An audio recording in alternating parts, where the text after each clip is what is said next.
Di zaman jauh sebelum bangsa-bangsa modern berdiri, ketika para raja membanggakan kekuasaan mereka atas manusia, ada seorang pemimpin yang kekuasaannya melampaui batas bumi dan langit. Namanya Sulaiman alaihissalam, putra dari Nabi Daud, seorang nabi, seorang raja, dan satu-satunya manusia yang diperintah Allah atas jin, manusia, hewan, dan bahkan angin. Ketika masih muda, Nabi Sulaiman dikenal sebagai pemuda yang lembut hati dan tajam akalnya.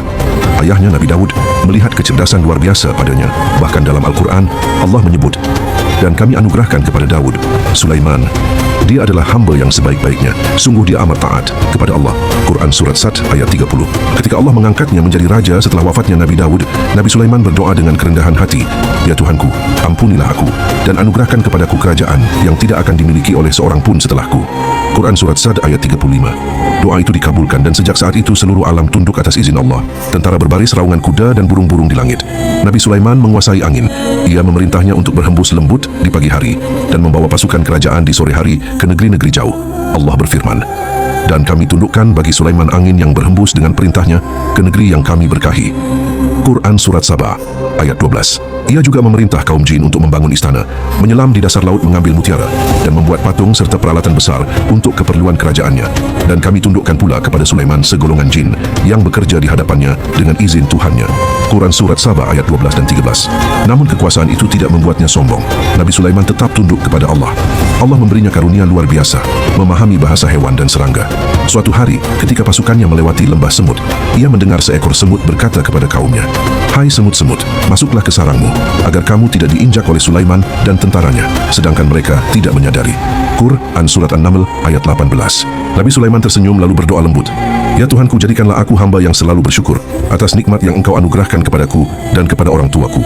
Quran Surat An-Naml ayat 19. Di antara bala tentaranya, ada seekor burung kecil bernama Hudhud.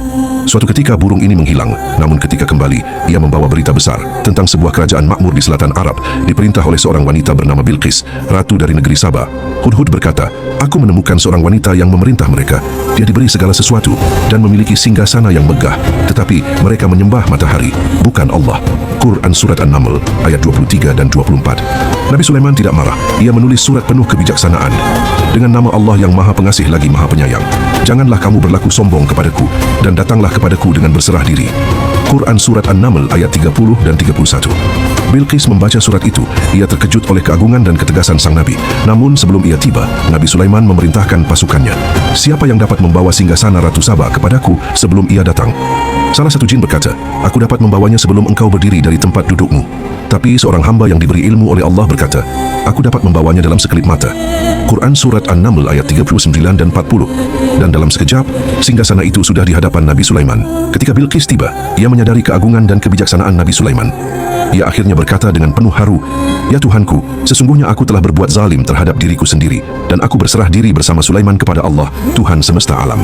Quran Surat An-Naml ayat 44. Di akhir hidupnya, Nabi Sulaiman tetap memimpin dengan adil dan penuh iman. Namun ketika ajal menjemput, tidak ada satupun makhluk yang tahu bahwa ia telah wafat. Tubuhnya berdiri tegak, bersandar pada tongkatnya. Sementara para jin masih bekerja membangun istana. Hingga seekor makhluk kecil dari bumi menggerogoti tongkat itu, dan tubuh Nabi Sulaiman pun roboh ke tanah. Maka tatkala kami telah menetapkan kematian Sulaiman, tidak ada yang menunjukkan kepada mereka kematiannya, kecuali seekor makhluk bumi yang memakan tongkatnya. Quran Surat Saba ayat 14. Begitulah akhir dari seorang raja yang besar. Kerajaannya luas, bala tentaranya tak terhitung, namun ia wafat dengan tenang, tanpa singgasana, tanpa kemegahan. Hanya nama dan iman yang kekal di sisi Allah. Nabi Sulaiman mengajarkan pada dunia bahwa kebijaksanaan bukan tentang kuasa atas makhluk, tapi tentang tunduknya hati kepada Sang Pencipta. Dari angin yang tunduk, dari jin yang taat, dari Ratu Saba yang beriman, semua menjadi saksi bahwa kemuliaan sejati hanya bagi mereka yang beriman dan bersyukur.